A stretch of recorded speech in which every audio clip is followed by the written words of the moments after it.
ఎన్నో కార్యక్రమాల్లో పై బిల్డింగ్ హాల్లో ప్రోగ్రాం పెట్టినప్పుడు పిల్లలు ఎంతో ఇబ్బంది పడుతున్నప్పుడు ఏం మేడం ఫోన్ ఫ్యాన్ పనిచేయడం లేదని అడిగేవాళ్ళు.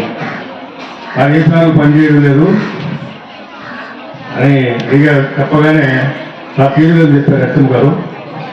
తర్వాత మేడం నేను తీసుకుని చెప్పాను, కానీ కొద్దిగా డిలే అయింది, ఏమనుకోవద్దు.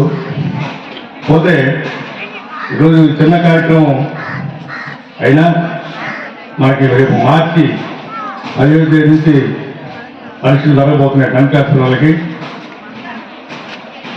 10th క్లాస్ పిల్లలు ఎట్లా చదువుతారు, పాస్ అవుతారు, అది సహజంగా జరిగేదే.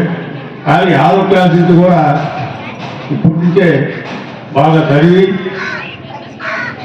మంచి స్టడీతో 7th, 8th, 9th మళ్ళీ 10th క్లాస్ మీరు ఎట్లా వస్తారు. కాబట్టి ఇప్పుడు మీ భవిష్యత్తు అంతా కూడా 6 అని చూడడం చేయకుండా 7వ క్లాస్ ఎట్లా ముందు ఎగ్జామ్ జరుగుతూ చేసినట్టున్నారు. కాబట్టి మీరు ఇప్పటి నుంచే 6 నుంచే మీరు గట్టిగా ప్రిపేర్ అయితే ఇప్పటి నుంచే మీకు మైండ్ మెచ్యూరిటీ అయ్యి మీకు జ్ఞాపశక్తి పెరిగి జ్ఞాపశక్తి వల్ల 10th క్లాస్లో కూడా మీరు ఫ్రీగా పాస్ అయ్యే చదువుకునే అవకాశం ఉంటుంది. కాబట్టి ఇప్పటి నుంచే మీరు పెద్దగా చదవాలి. ఎందుకంటే మన సన్నగారు చిన్నగారు కూడా ఎక్కువ ఉంటారు ఇక్కడ. వాళ్ళ తల్లిదండ్రులంతా మీ మీద ఆశ పెట్టుకుని ఉంటారు. కాబట్టి భవిష్యత్తులో మీరు ఉద్యోగం వచ్చే లోపల మీ తల్లిదండ్రులు కొద్దిగా వయసు వచ్చేస్తుంది. కాబట్టి అప్పుడు ఈరోజు చదువుకుంటే కానీ రేపు ఏ పని చేయాలన్నా కూడా చిన్న పని ఎక్కడ పోయి ఏ పని చేయాలన్నా కూడా చదువు లేకపోతే అన్ని షాపులో పోవాలన్నా కానీ ఏ పని చేయాలన్నా కనీసం ఖచ్చితంగా చదువుకుండాలి. చదువు ఉంటే ఈ భవిష్యత్తులో అన్నింటికి ఉపయోగపడుతుంది. చదువుగా నిర్లక్ష్యం చేస్తే దానికి అర్థమే లేదు. పాత రోజుల్లో పెద్ద రోజుల్లో చదువు లేక ఏదో పని చేసుకుని కూలీనాలు చేసుకున్నాం, లేకపోతే రైతుల దగ్గర పొలమంచిగా ఉండి ఉండేవాళ్ళు. కానీ ఇప్పుడు ఆ పరిస్థితి లేదు. రాబోయే రోజుల్లో అంతా మిషనరీ వచ్చేస్తుంది. పొలాల్లో పనులు కూడా ఉన్నాం. ఎందుకంటే పిల్లలంతా కూడా చదువుకొని ఏదో ఉద్యోగం వెళ్ళిపోతున్నారు.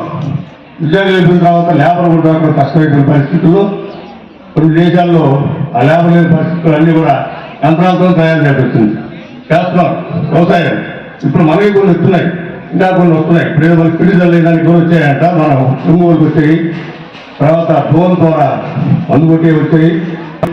భవిష్యత్తులో ఎన్నో ఉద్యోగాలు సంపాదించుకొని మీకు మీ భవిష్యత్తు కూడా తర్వాత కూడా పెళ్ళైన తర్వాత కూడా ఎన్నో ఇబ్బందులు రావచ్చు. అందరూ ఒకే విధంగా ఉంటామని గ్యారెంటీ లేదు.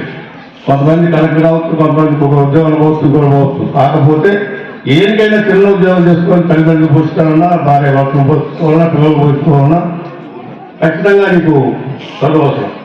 చదువులు మాత్రం ఖచ్చితంగా నిర్లక్ష్యం చేయడానికి అవకాశం ఇవ్వకండి. ఖచ్చితంగా అందరూ కష్టపడండి, చదవండి. చదివిన దాని వల్ల ఈ భవిష్యత్తు, మీ జీవితం బాగుంటుంది.